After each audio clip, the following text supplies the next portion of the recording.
नमस्कार दोस्तों, जैसा कि आप जानते हो इंटरनेशनल रिलेशन हम पढ़ रहे हैं, उसका आज पार्ट 3 चलेगा। हमने पार्ट 2 में क्या कवर किया था कि अम्बेसडर और हाई काउंसलर के बीच में क्या डिफरेंस होता है, ब्यूरोक्रेट और डिप्लोमेट में क्या अंतर होता है। जैसे हमने डॉक्टर एस जे शंकर का एग्जांपल लिया था, तो हमने क्या बताया था, वो दोनों है, डिप्लोमेट और ब्यूरोक्रेट दोनों रह चुके हैं। तो उन्हें टेक्निकली एक्सपर्ट है वो फॉरेन मामले में, यानी गवर्नमेंट चलाने के मामले में वो टेक्निकली ज्यादा एडवांस एक्सपर्ट है, नॉलेज ज्यादा है, इसलिए उन्हें एक नया नाम दिया गया है टेक्नोक्रेट। ठीक है, तो डॉक्टर एस जे शंकर क्या है, तो दोनों है, ब्यूरोक्रेट है और डिप्लोमेट भी है। इस टाइम इंडिया के डिप्लोमेट माने जाते हैं, लेकिन उन्हें एक टेक्निकल नाम से बुलाया जाता है टेक्नोक्रेट। आज हम क्या डिस्कस क्या करेंगे, हमने पिछली क्लास में कॉमनवेल्थ नेशन के बारे में पढ़ा था, आज हम कॉमनवेल्थ रियलम के बारे में पढ़ेंगे।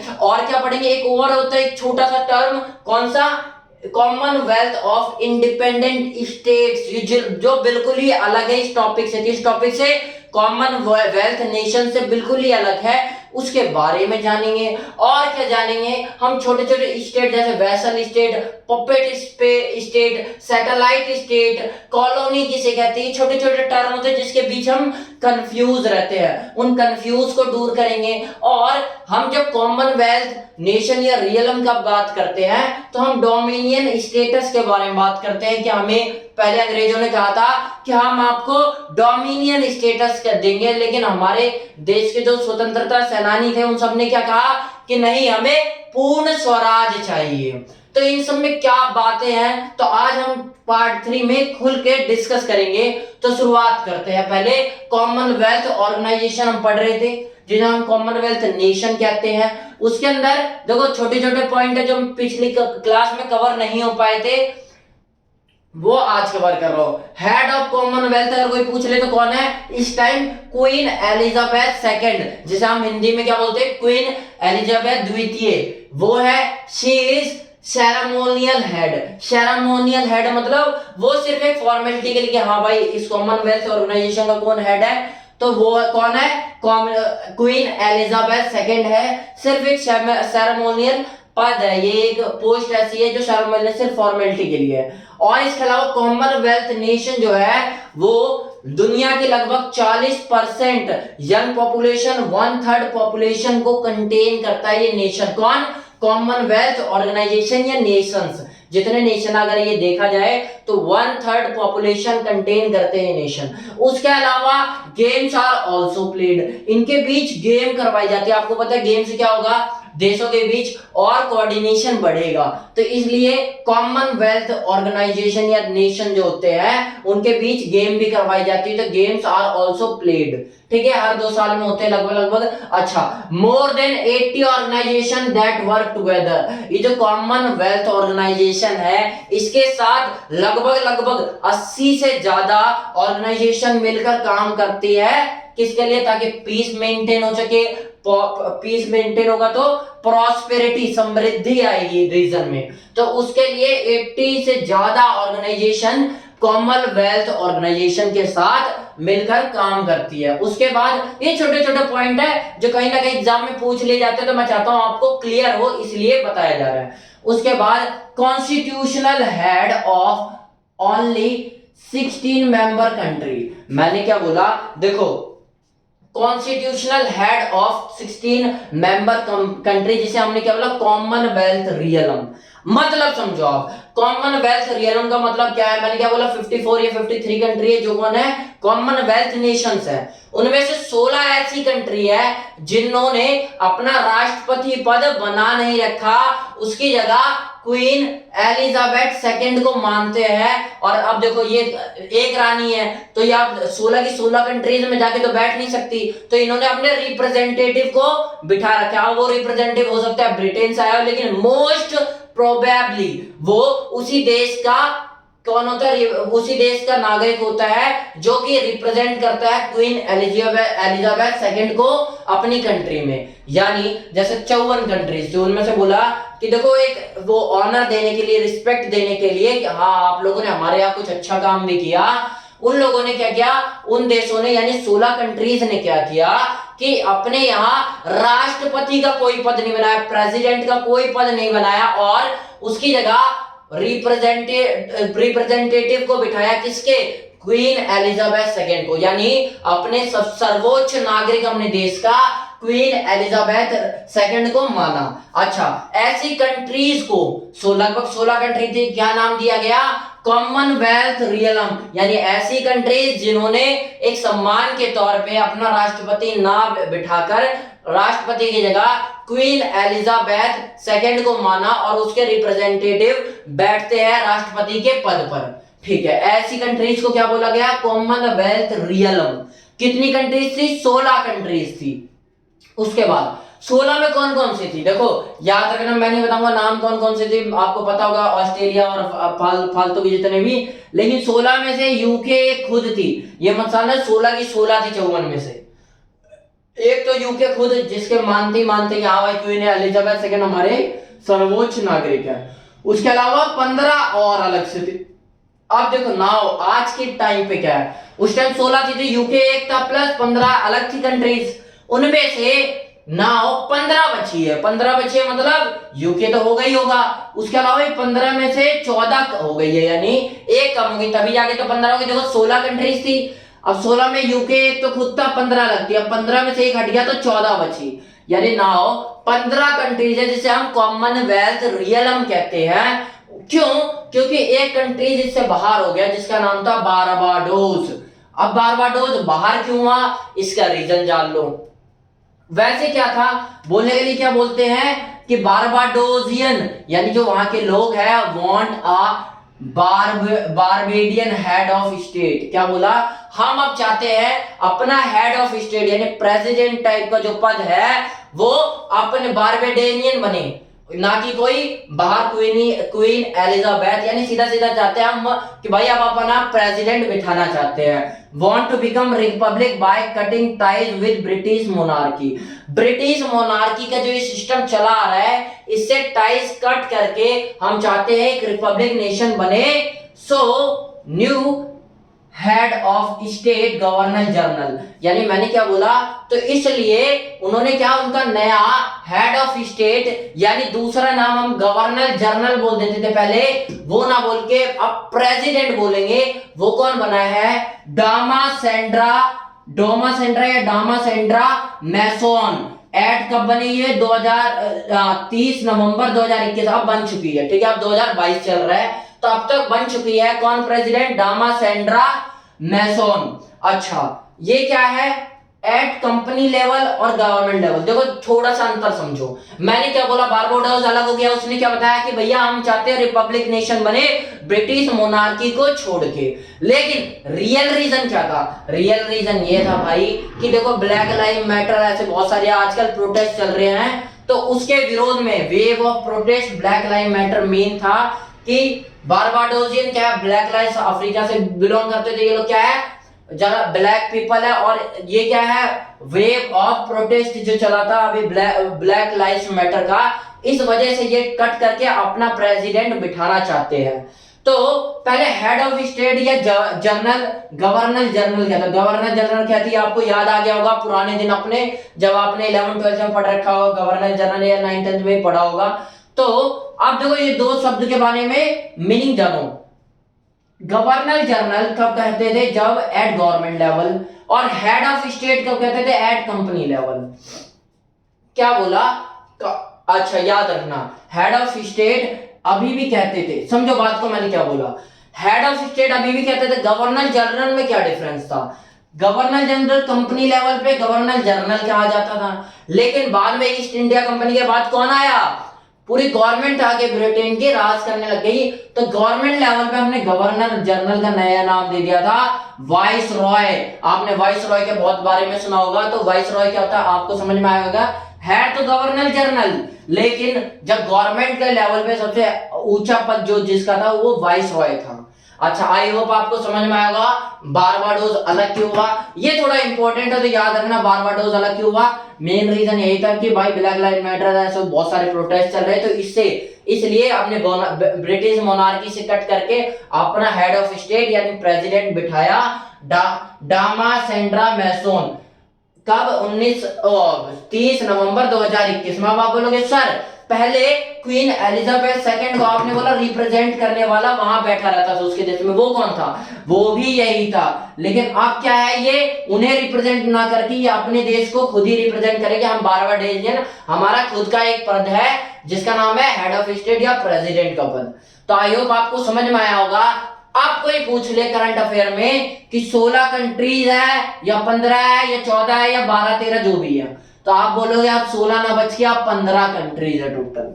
आई होप आपको ये चीज क्लियर हुई होगी। आगे बढ़ते हैं। उनमें से ये इस नाम का मतलब और जान दो, CHOGM। ये क्या है? Commonwealth head of government meeting. देखो ये इतने बड़े नेशन है तो इनके गवर्नमेंट लेवल पे मीटिंग भी होगी, तो गवर्नमेंट मीटिंग को क्या कहा जाता है? CHOGM। कब बनती है? हर 2 सालों में लगभग होती है। आप कुछ छोटे छोटे टर्म समझते हैं। सबसे पहले समझते कॉलोनी, बोलते नहीं ये ब्रिटिश कॉलोनी रह चुका है, यानी इसमें राज रह चुका है। तो कॉलोनी का मतलब था जो इंडिपेंडेंट ना हो, ठीक है, इंडिपेंडेंट ना हो। उसके बाद वेसल स्टेट। वेसल स्टेट मतलब कोई आजादी नहीं है लेकिन लोगों को लगता है भैया आजादी है, वो बहम में जी रहे हैं, तो उस टाइप का स्टेट जो सिर्फ नाम के लिए आजाद है, तो उस टाइप के स्टेट को क्या कहा जाता है? वेसल स्टेट बोला जाता है। उसके बाद पपेट स्टेट। वेसल स्टेट समझ में आया, इंडिपेंडेंट इन ओनली नेम, नाम के लिए ही सिर्फ आजाद है। पपेट स्टेट क्या होता है? पपेट स्टेट मतलब आपने समझा ये इसका पपेट है। पपेट मतलब होता है जो वो बोलेगा उसी को बोल देते थे, रट्टू तोता टाइप का, कि जैसे अमेरिका जो बोल देता है तो ब्रिटेन, यूरोप के मैक्सिमम देश क्या पपेट है उनके, तो वो क्या करते हैं जो अमेरिका बोल देता है वही उनके पीछे पीछे बोल पड़ते हैं। तो पपेट स्टेट का मतलब ये आपको समझ आया, जैसे तोता टाइप का स्टेट। सैटेलाइट स्टेट मतलब यानी जैसे कोई दूसरा देश किस टाइप से रूल कर रहा है अपनी गवर्नमेंट को, वैसे ही देख देख के नकल करके रूलिंग करने लग जाए, रूल करने लग जाए, अपने देश को चलाने लग जाए, तो उस स्टेट को क्या बोला जाता है? Satellite state. यानी कॉपिंग इन रूलिंग, रूलिंग करते हो तो शासन करते हो कॉपिंग करना, ठीक है। देखो प्रोटेक्टोक्रेट स्टेट क्या होता है? Deal security completely. जैसे एक देश ने, यूएस ने जापान की सिक्योरिटी ले रखी है, तो जापान क्या एक प्रोटेक्टोक्रेट स्टेट है। मतलब प्रोटेक्टोक्रेट में साहब नाम पढ़ोगे तो समझ में आएगा आपको। प्रोटेक्ट मतलब बचाना। इसमें सिक्योरिटी के बारे में बात हुई है कि हाँ भैया हम तुम्हें पूरी सिक्योरिटी देंगे, बदले में आपको क्या मिलेगा? आपको याद आ रहा हो कुछ, मार्केट एक्सेस और बाकी की चीजें मिलेंगी। उसके बाद डोमिनियन स्टेटस बहुत चला था, ये आप ध्यान से सुनना। डोमिनियन स्टेटस क्या होता है? डोमिनियन स्टेटस क्या होता है? पहले सिंपल वर्ड में समझो फिर यहां समझना। डोमिनियन स्टेट क्या होता है? भाई हम आजादी दे देंगे लेकिन आपके डिफेंस पे, आपकी कम्युनिटी लेवल पे गवर्नमेंट जो चलाएंगे फॉरेन पॉलिसीज में बाहर को, यानी इंडिया है जैसे, और ब्रिटेन ने पहले क्या बोला था, यानी जो राज कर रहे थे ब्रिटिश लोग, उन्होंने क्या बोला कि हम आपको डोमिनियन स्टेटस दे देते हैं, यानी राज आप ही लोग करोगे, आप ही चलाओगे अपनी सत्ता, आप आजाद हो। लेकिन फॉरेन पॉलिसी के मामले में इंडिया को कौन रिप्रेजेंट करेगा? ब्रिटेन चलाएगा। तो हमने क्या बोला, नहीं भाई हमें पूर्ण स्वराज चाहिए, पूरी तरह आजादी चाहिए। तो पहले देखो, अब फिर भी कोई डिफरेंस है। क्या डिफरेंस है? देखो समझो थोड़ी थोड़ी बात। पहले डोमिनियन स्टेट में क्या कहा गया था कि सेल्फ गवर्नमेंट, आप अपनी गवर्नमेंट खुद रन करोगे, डिफेंस, कम्युनिकेशन और फॉरेन पॉलिसी हम चलाएंगे। कौन? जो रूल नहीं कर रहा वो बन रहा है। जैसे ब्रिटेन हमारी डिफेंस को, कम्युनिकेशन और फॉरेन पॉलिसी को कौन चलाएगा? ब्रिटेन चलाएगा। ऐसा कुछ बोला जाता था ओल्ड स्टेटमेंट में। लेकिन नई बातें क्या थी? सिर्फ फॉर्मेलिटी के लिए कि भैया तुम आजाद हो, लेकिन इंडिया को रिप्रेजेंट कौन करेगा? हम रिप्रेजेंट करेगा। मतलब आप अपनी सत्ता चलाओ, कुछ करो, लेकिन ये बोल देना कि आप हमारे अंदर हो। ऐसा कुछ बोला गया डोमिनियन स्टेटस में, ओनली फॉर फॉर्मेलिटी के लिए। लेकिन चलाएगा कौन? सारा बी ए बस इतना बोलेगा कि हाँ भाई आप बोल देना आप हमारे ही एक अंडर हो, बस। अच्छा, उसके बाद डोमिनियन स्टेटस किस किस को मिला था? समझ लो आज भी है। किस किस को मिला था? न्यू फाउंडलैंड कहां पर है? ये याद रखना, यूएस के बगल में कोने में एक न्यू फाउंडलैंड है, वो। उसके अलावा Canada, Australia, New Zealand, South Africa, Irish Free State, आपको याद आएगा एरिस फ्री स्टेट से जो रिपब्लिक ऑफ एरिस आइसलैंड जो ब्रिटेन के एकदम कोने पे है, एक तो साउथ नॉर्थर्न है, एक साउथर्न है। तो रिपब्लिक ऑफ आइसलैंड, ये मैंने आपको पिछले लेक्चर में कवर भी करवाया था। साउथ अफ्रीका, साउथ अफ्रीका से आप ये मत समझ लेना कि भाई ये जो अफ्रीका है उसके नीचे की कंट्रीज, एक ही कंट्री का नाम है, यहाँ जो नीचे कंट्री है ना एक, उसका नाम ही साउथ अफ्रीका है। साउथ साइड में अफ्रीका के नीचे है तो इसलिए अपना नाम भी साउथ अफ्रीका रख लिया, ठीक है। साउथ अफ्रीका रीजन मतलब नीचे का रीजन, और साउथ अफ्रीका एक खुद में कंट्री है, ठीक है। अच्छा, डोमिनियन स्टेटस के बारे में और क्या, but we India got completely independence. तो कोई ये मत समझ लेना कि हमें डोमिनियन स्टेटस मिला हुआ है, इंडिया पूरी तरह आजाद है। India got completely independence, complete independence India को मिली है। उसके बाद डिक्टेटरशिप क्या होती है, छोटे छोटे शब्द है जो आपको पता भी होगा, नहीं पता तो जान लो, मैं चाहता हूं आपको बेसिक टू एडवांस ले चलूं। अच्छा, डिक्टेटरशिप क्या होता है, तानाशाही। जैसे मान लो तख्ता पलट कर दिया, जो तानाशाह है, जो रूल करने की बस के वो होते ना, जिसकी लाठी उसकी भैंस, उस टाइप का हिसाब किताब है वहां पर कि भाई जैसे गवर्नमेंट चल रही थी, वहां से हट के कोई दूसरा आया तानाशाह, वो गवर्नमेंट में बैठा और उसके बाद वो हट ही नहीं रहा अपना तानाशाही, उसके पास बल है, उसके पास दिमाग है चलाने का गवर्नमेंट इस तरीके से कि बंदे हटाना भी चाह रहे तब भी नहीं हट रहा, तो तानाशाही होगी एक तरीके से। मोनार्की क्या है तानाशाही में, ये है कि भाई जरूरी नहीं है तानाशाह का बेटा तानाशाही बनेगा, उसे हटा भी सकती है जनता अगर जनता के पास इतनी कैपेबिलिटी है। मोनार्की कहते हैं राजशाही, राजशाही मतलब राजा का शासन, ऐसा उस टाइप का हिसाब किताब, मतलब राजा का बेटा राजा बनेगा, फिर उसका बेटा राजा बनेगा, ऐसे ही राज करेगा। अच्छा, कॉन्स्टिट्यूशनल मोनार्की क्या होती है, जो यूके में फॉलो होती है। यूके में क्या फॉलो होती है, कॉन्स्टिट्यूशनल मोनार्की, यानी राजशाही तो होगी, राजा का बेटा राजा बनेगा, राजा का बेटा राजा बनेगा और यही रिप्रेजेंट करेंगे, लेकिन राजा ऐसा ना करे कि अपने मन मुताबिक जो फैसला मन में आया वो ले लिया। उसे बताने के लिए गवर्नमेंट रखी जाए जिस कंट्री में, बस नाम के लिए राजा है कि भाई हम राजा है, हम सब कुछ है, लेकिन मेन मुद्दा क्या है, जो गवर्नमेंट संभाल रही है, सत्ता कौन संभालेगी, गवर्नमेंट संभालेगी। कॉन्स्टिट्यूशनल बेस पे वो देश आगे बढ़ेगा, बस नाम के लिए उस देश के पास राजा होगा, राजशाही होगी। तो ऐसे देश को क्या बोलते हैं, कॉन्स्टिट्यूशनल मोनार्की, जो यूके में होती है। उसके बाद एम्बेसडर और हाई काउंसलर के बारे में आपको मैंने बताया था। हाँ, आप बस इतना याद रखना, एम्बेसडर क्या होता है आपको पता है कि हाँ भाई जो देश कॉमनवेल्थ ऑर्गेनाइजेशन के मेंबर नहीं है वहां एम्बेसडर होता है, और जो मेंबर है उसके अंदर हाई काउंसलर होता है। ये मैं आपको पिछले लेक्चर में पढ़ा चुका हूँ। अभी आप ये जानो एम्बेसडर कौन नियुक्त करता है इसे, ये एम्बेसी में होता है नियुक्त, ये और एम्बेसी कहाँ होती है, कैपिटल में। मतलब जैसे मान लो यूएसए और हमारे बीच में व्यापार स्ट्रेटेजिक पार्टनरशिप रखनी है या अलायंस बनाना है, तो हमें अपना एम्बेसडर वहां भेजना होगा, उन्हें हमारे यहाँ भेजना होगा। तो वहां पर एम्बेसडर कहाँ रहेगा, वहां हमें अपनी एम्बेसी खोलनी पड़ेगी जहां एम्बेसडर रहेगा। अच्छा, यूएस भी ऐसी करेगा, हमारे यहाँ भी खोलेगा, लेकिन हमारे यहाँ कहाँ खोलेगा, यूएस का नाम बन गया, यूएस का मन किया चलो भाई एक काम करते हैं हम छत्तीसगढ़ में खोलते हैं, तो वहां खोले, ऐसा मन मर्जी नहीं होगा। एम्बेसी हमेशा देश के कैपिटल में, राजधानी में खुलती है। तो यूएस भी जब एम्बेसी खोलेगा तो कहां खोलेगा, हमारे कैपिटल यानी दिल्ली में खोलेगा एम्बेसी। अब मान लो दिल्ली में उसके कैपिटल में तो खुल गई, लेकिन कैपिटल में इतनी ग्रोथ नहीं होती जितनी और राज्यों में। जैसे मुंबई क्या है, हमारा फाइनेंशियल कैपिटल माना जाता है, यानी वहीं पे पैसों से रिलेटेड काम होता है, नहीं वहां पर वो मेन सिटी है हमारी। तो उस अब बार बार मुंबई के लोग परमिशन या कुछ बातचीत करनी हो तो दिल्ली जाएंगे, दिल्ली तो कनेक्शन बहुत दूर, तो इजी करने के लिए क्या करते हैं, एक और एम्बेसी जैसी टाइप की चीज खोल देते हैं उस सिटी में जहां बहुत पॉपुलेशन और बहुत सारी चीज यानी फाइनेंशियली अच्छी कंडीशन में होती है वो सिटी। मेनली यही कारण है कि सिटी भाई बढ़िया कंडीशन में है, अच्छी ग्रोथ कर रही है, तो उस सिटीज में एक और खोल दी जाती है एम्बेसी। लेकिन उस एम्बेसी का नाम एम्बेसी ना होके हम एक नया नाम दे देते कॉन्सुलेट। क्या नाम दे देते, कॉन्सुलेट। ये कहां खोली जाती है, ज्यादातर बिग सिटीज में खोली जाती है। एक और चीज जान लो, हाई काउंसलर भी एम्बेसडर की तरह है, इसे कौन नियुक्त करता है, तो इसे हाई कमीशन नियुक्त करती है। अच्छा, एक चीज मैंने आपको बताया था शुरुआत में कि कॉमनवेल्थ नेशंस और कॉमनवेल्थ ऑफ इंडिपेंडेंट स्टेट्स बहुत अंतर है। तो कॉमनवेल्थ नेशन तो आपको समझ में आ गया होगा।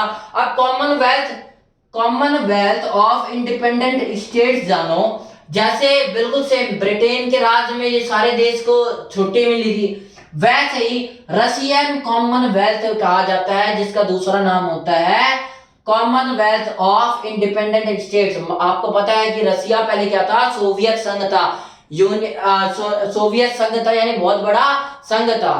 तो ये जब टूटा तो आपको पता होगा 15 हिस्सों में टूटा, तो उन 15 हिस्सों का एक नेशन का ग्रुप है, उसे हमने उसी की तरह कॉमनवेल्थ और नेशंस की तरह हमने एक नया नाम दे दिया, कॉमनवेल्थ ऑफ इंडिपेंडेंट स्टेट्स, या फिर दूसरा नाम क्या, रशियन कॉमनवेल्थ। ठीक है। अब इसमें क्या था, एक तो कौन था, तुर्कमेनिस्तान, और एक यूक्रेन की भी क्या, आपको पता है क्रीमिया रीजन रशिया ने बीच में कब्जा लिया था 2014 की समथिंग में, तो उसकी बहुत आलोचना हुई थी। तो ये लोग क्या बोले, भाई हम इसका पार्ट नहीं बनेंगे, एज अ एसोसिएट स्टेट, बस ऑब्जर्विंग स्टेट की तरह रहेंगे कि हाँ भाई हम पार्ट थे कभी, बस हम नाम के लिए इनके साथ है, बाकी नहीं है। तो ऐसे 2 स्टेट्स है 15 देशों में, उनमें से एक है यूक्रेन और एक है तुर्कमेनिस्तान। अभी भी यूक्रेन के साथ आपको फाइट चल रही होगी, आपको पता होगा ये बात।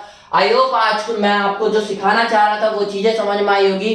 सिर्फ पढ़ाई वाले बच्चे के अलावा जो बंदा ज्ञान लेना चाहता है, जो जानना चाहता है फॉरेन पॉलिसीज को, इंटरनेशनल रिलेशन को, बोले क्यों जानेगा कोई, हमारा एक एक बंदा क्या पढ़ रहा है, क्या जान रहा है, क्या देख रहा है, ये सब सरकार को पता चलता है, और हमारा एक एक डिसीजन मैटर करता है आने वाले फ्यूचर के लिए। तो हमें भी जानना जरूरी है एज अ कॉमन सिटीजन। तो आई होप आपको समझ में आया होगा आज के में बहुत सारी चीज, कॉमनवेल्थ रियलम क्या है, बारबाडोस अलग क्यों हुआ, और छोटे छोटे चीज कि एम्बेसी काउंसलेट में क्या अंतर होता है, रशियन कॉमनवेल्थ नेशन से कैसे अलग है, ये सब चीजें आज के लेक्चर में आपको समझ में आई होगी। नमस्कार, जय हिंद।